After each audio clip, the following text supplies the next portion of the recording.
practice Hi anything. and I no dey do anything welcome for to my my computer channel. this thing. This is Africa Fufu. Right here, Grandma has already uprooted the cassava, peeled it and soaked it for some days. After some days, she brought out the cassava and took out the hard stem from it. That is a very long process. Probably I'm going to do another video where I'll be showing you guys how cassava is being uprooted, peeled and soaked for days before we get to this stage you are seeing here. Now grandma soaked the cassava and put it in this bag for it to drain out the water. Now the water drained out of this cassava is very acidic, very acidic. It can kill any crop if you pour it on it, so the water is not so good. Now grandma is taking out the fermented cassava from the bag where she soaked it. This cassava she wants to process it into fufu. Now to process this cassava, this wet flour into fufu, there are processes that it needs to go through. Now this is the first stage. She took out some parts, diluted it with some water to make it very light. Then she transferred it to the fire to thicken it a bit. So this she will do for like 10 minutes or 8 minutes, depending on how long it will take for this mixture to become very thick. Now you can see that they are all coming together here. Mind you, this is not the fufu we are going to eat. This is the fufu she's doing to mix the larger batch that is on the ground. The reason why she's doing it this way is for the fufu to stay at home for at least 2 weeks, where there is no fridge or freezer to preserve it. That way it will be able to stay for a long time before you pound and eat. Now this is the larger batch that she brought out of the bag, and so she's mixing the one she took from the fire, the one she mixed in the fire. She's mixing it with this larger one. I don't know the science behind it, but that is our forefathers method of preserving it. So you can see the one she turned in the fire, and the first batch that she brought out of the bag. So she's actually mixing everything together. So she's taking from the pot, you can see here, grandma is taking and putting it in this other larger batch to mix everything together. Like I said before, it is for the purpose of preservation. I don't know the science behind it, but it is for preservation, to keep this larger batch, for it to stay longer at home. For example, if you want to make your fufu and you're not going to finish everything in a day, of course this is too much to finish in a day, so they find a way of preserving it. So that is why you have to make some in the fire and mix with this other one. So now grandma has finished mixing everything together, so it's time to you know wrap them into nylon. So when she finished, she touched it and she said it was still too hard. So she decided to add more water to make it a bit lighter. The lighter the fufu, the lighter it will be when you pound it. So they have their reasons for everything.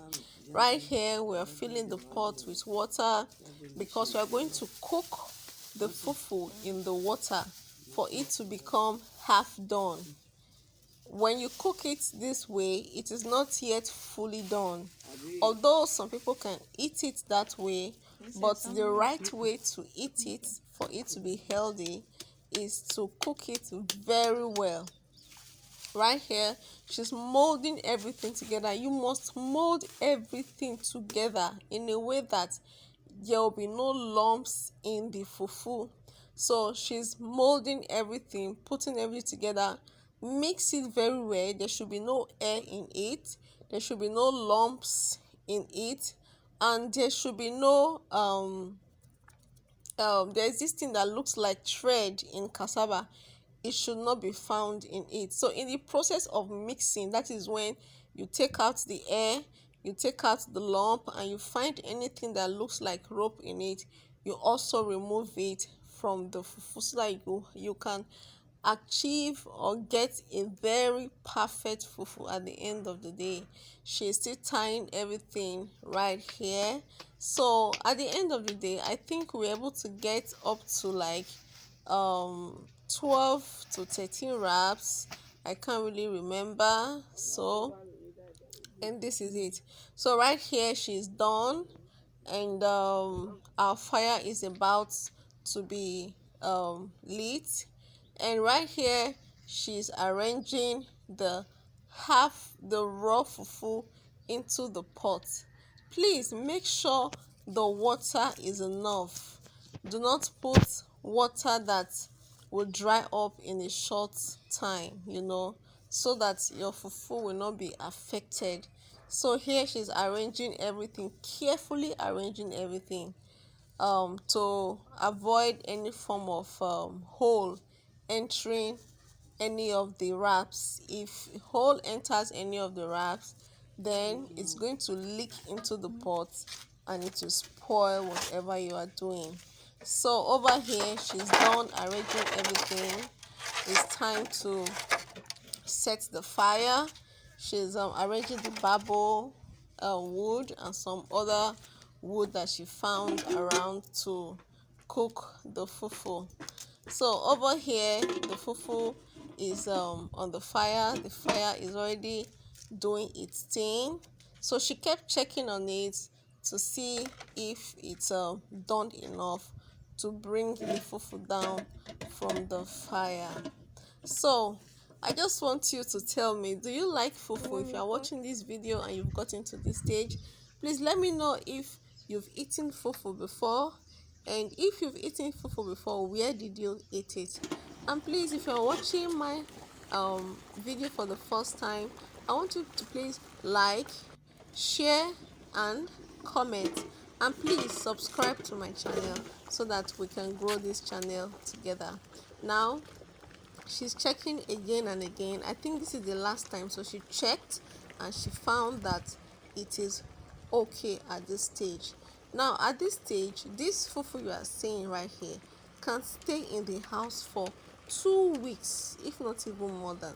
So anytime you want to make fufu, all you need to do is to just go there, pick one or two, cook it again, but not for so long, because at this stage is already half done. We call it half cooked or half done. At this stage it is already half cooked. So whenever you want to make it whenever you want to cook it completely or fully, then you take it, put it in the fire again, cook it for like 10 minutes, and then you can now pound and you get your fufu.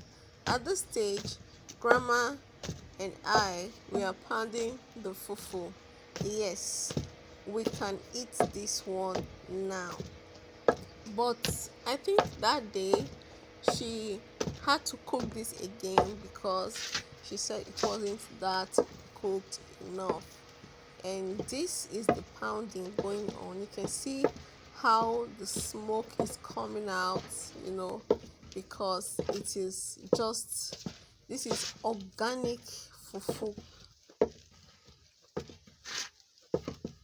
organic soil, and this is very, very, very, very healthy for every one of us. So the pounding continues. If you look closely into the mortar, you see that there is water in it. Yes, that water is to make the fufu soft. We touched it, it was too hard, so we needed to make it a little bit soft, so we added water. And the water we added is not just an ordinary water, it's not a room temperature water. It should be the water that you boiled the fufu in, or cooked the fufu in rather, and the water must be hot. So at this time we are done pounding, and now we are eating. Enjoy.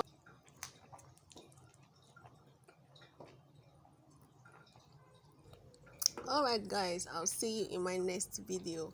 Bye bye. Make sure you get some African fufu to eat today. See you in my next video. Bye. Love you guys.